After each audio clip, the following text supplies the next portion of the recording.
In this video, we're going to be talking with Jeremy Wynn about our experiences at this USAPL Summer Power Fest this past week. That would have been July 15th, probably? Who cares? It was this past week. 15th. Look it up. Look it up if you want to know. So, since I already introduced you, I'll have you introduce you now, just so everyone is going to make sure of your name, because I mumble sometimes. Hey, it's me, Jeremy. What's up? Alright, cool. So, I want to go through and kind of list everybody that we handled that day, so everybody has an understanding of the amount of people that were there and the amount of influence that we had on them. So I'll start with my list. So I handled Ruth. And that was it. Who did you handle? I handled Josh, Nathan, and Marty. Okay, so Semi-Marty. Semi-Marty? Semi-Marty. How do you mean semi-Marty? I had someone else help me with handling, because at the Summer Power Fest there were 4 platforms, and 2 of the people I was coaching on was on platform 1. The other one was on, or Marty was on platform 4. So Yeah, we went on Friday to Houston from Fort Worth and stayed at a B&B, which is super nice, by the way. I don't know if the owners of the B&B are watching this video right now. They probably are. hopefully. We have good range. Yeah. Yeah. I think we had like 3% women last week, which is great. Needs to be lower. Needs to be lower. Yeah, we need more men. But the B&B was great. We stayed Friday night, and Saturday morning we got up like at the crack of dawn, 6 o'clock, 6:15. Some of us even earlier. Someone was singing Backstreet Boys in the bathroom. Yeah, it's hard to remember who it was. I think for some reason when I heard Backstreet Boys, I also heard what sounded like to be a woman's voice. So it must have been Josh. It's gotta be Josh. Gotta be Josh. I don't know anybody else with a feminine voice like that. Also, shout out to Texas Elite Barbell. We trained there on Friday, and cleanest powerlifting gym I've ever been to. Oh yeah. And great staff. Teresa and Josh. I think the other guy's name was Josh. Yeah. Teresa and Josh were very hospitable, so I want to give them a shout out. But Ruth, Travis, Marty were checked in and ready to go. Saturday morning, all they needed to do was weigh in, and then Nate, Josh. That's about it. Yeah, Nate and Josh did it Saturday morning. So I was nervous myself because going into the meet, I was handling Ruth, which if you don't know this by now, you probably never watched this video before, or you never watched the channel before, but Ruth is my girlfriend. And handling somebody who's your significant other is pretty tough. I was nervous, but to imagine you coaching 3 lifters who were first time. For your first time, and this was like I'm not an expert on meet handling as well, but for your first time to be handling 3 lifters who are on separate platforms, oftentimes going at the same time, that must have been tough.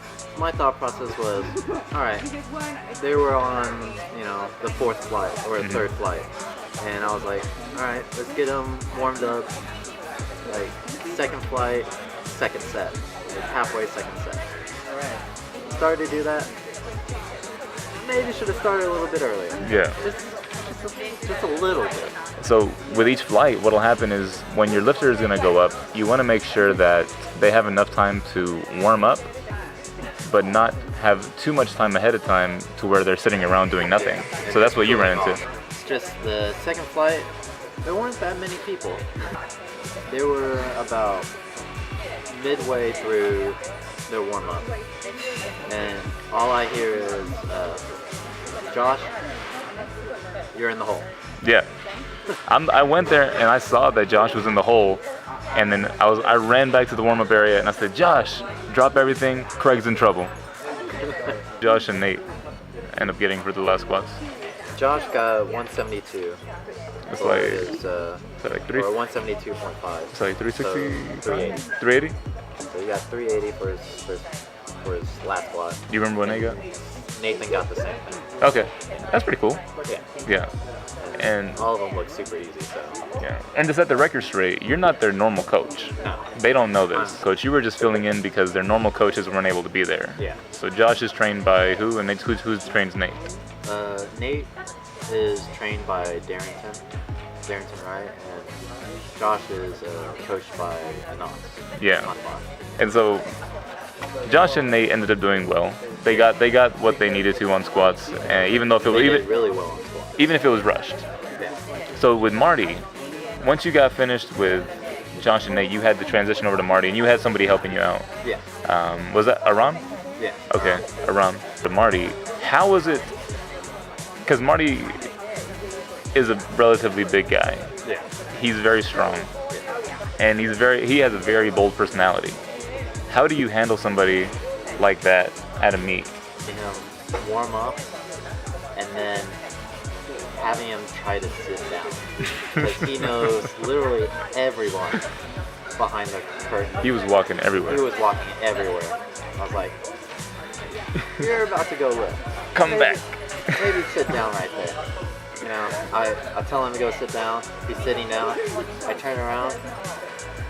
He's gone. He's back. Yeah. He's just gone. He went to Flavor Town. So. All right.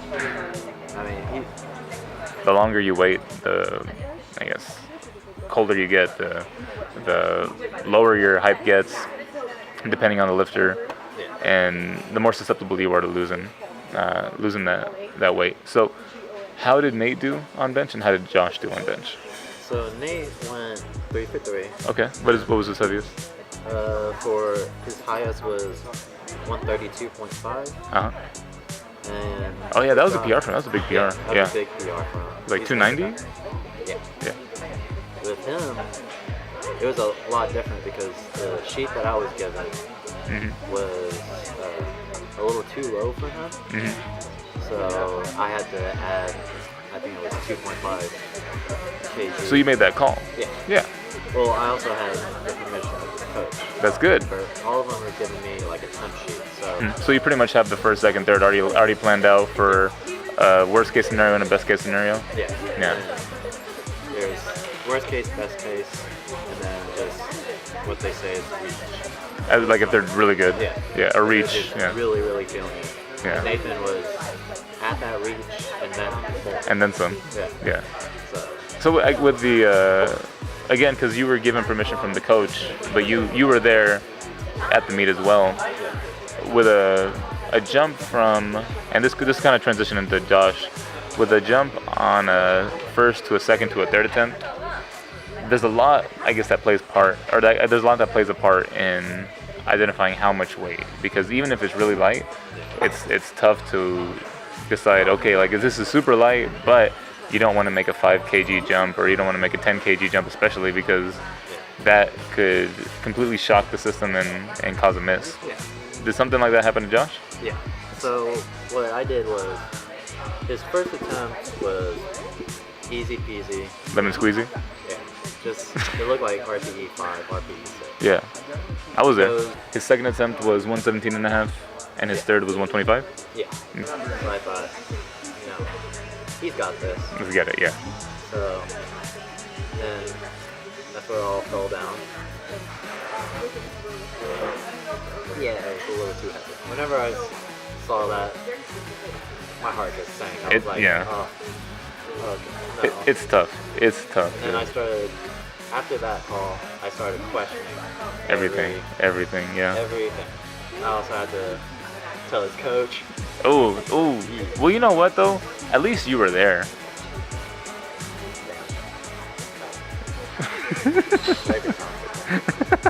Super solid. When you're going into deadlifts, you get the warm-ups right, going up to the platform. How did Nate and Josh do? So Nate went 3 for 3. Okay. He had a 9 for 9 meet, and he went way above his meet. Yeah. So Josh did 2 for 3.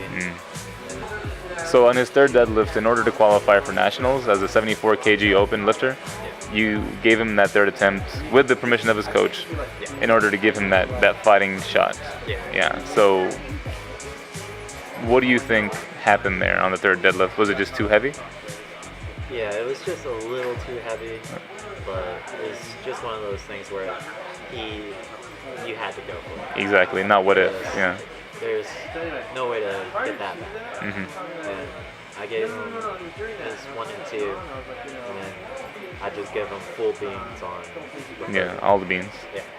To recap, Nate had 9 for 9 meet. Yeah. Josh had a 7 for 9 meet with a miss on bench and a miss on deadlifts. So he didn't get a qualifying total. And then Marty went 8 for 9. Yeah, he got all 3 of his deadlifts. And I wanted Josh to beat. that would have been sweet. Me on bench. Yeah, on bench. Because Travis ended up with I'm like, well, I don't guess not calling him out because it's what he got, but it was a 120 bench. Was his third attempt. Yeah. And if again, because you don't know Travis is the guy like an 8,000 pound squat and a 4,000 pound deadlift, Yeah. and then like a 225 bench. Yeah. This meet, I would say, was a good learning experience. Oh yeah. Yeah. Very good. What was your takeaway at the end of the day? Attempts are done, lifting is done. Like, what was in your head? I could not do this if I was doing a meet. Hey guys, if you like this video, click that like button, click that subscribe button. Make sure you click that bell to get the notifications.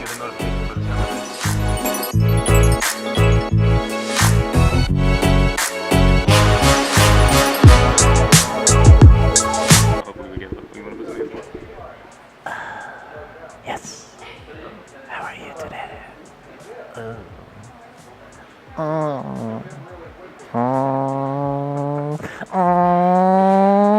Hey guys, welcome to Genetics Don't Count. My name is Jeremy. This is Abe. That's your intro.